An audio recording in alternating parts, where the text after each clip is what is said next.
13 gravel sections to deal with, and a spectacular prize at the end of the day. Historic, the roster, never had it been so packed with new names and indeed some veterans as well, some coming out of retirement just to enjoy the day. Spectacular spring sunshine welcomed the start, and as soon as the flag fell, nothing. We were waiting, but this was to be a battle of attrition like no other. No breakaway managed to extricate itself from the pack, and so it was that the gradual grind down on these spectacular roads began.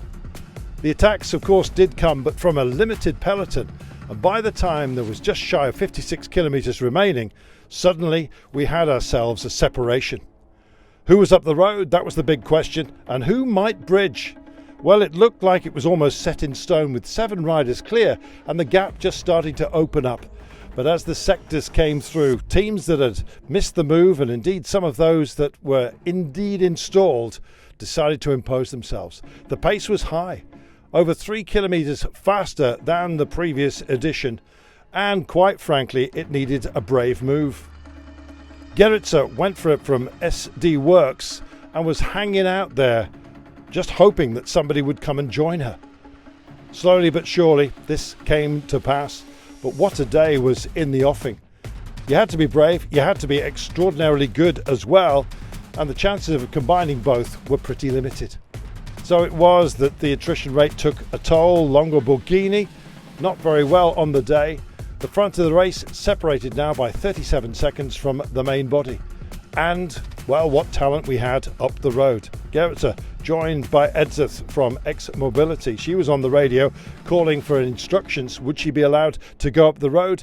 Music from FDJ Suez was also up front with Ferrand Prévost as well, one of the veterans. Well, it started just like Longoborghini to have an impact, and poor old Gerritsen was one of those that struggled. Others bridged over and started joining the fun. Vollering moved up. Music had done her job, and now it was Vollering to impose herself. Well, she went for it, others did too, and then all of a sudden this race was absolutely turned on its head. It had, quite frankly, detonated out there. So, settle yourselves in for a big drag race to the line. We were ready, and indeed so were those that found themselves up front. Vollering had bridged, Le Bois as well.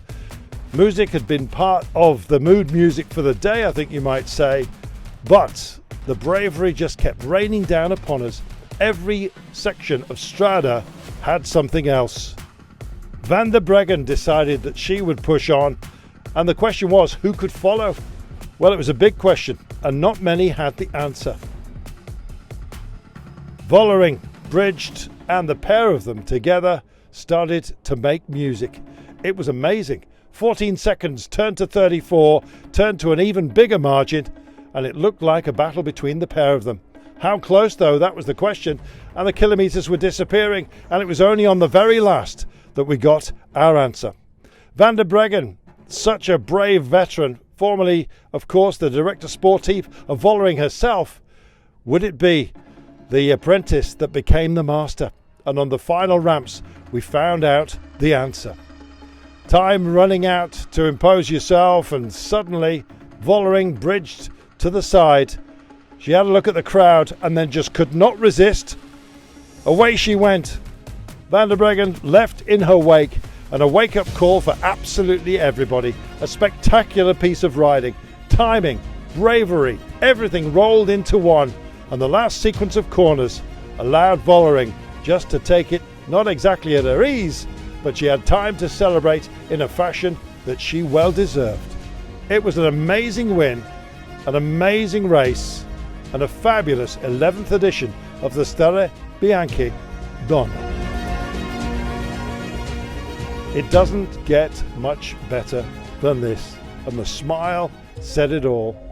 Spectacular day of racing, and a truly wonderful podium it was as well.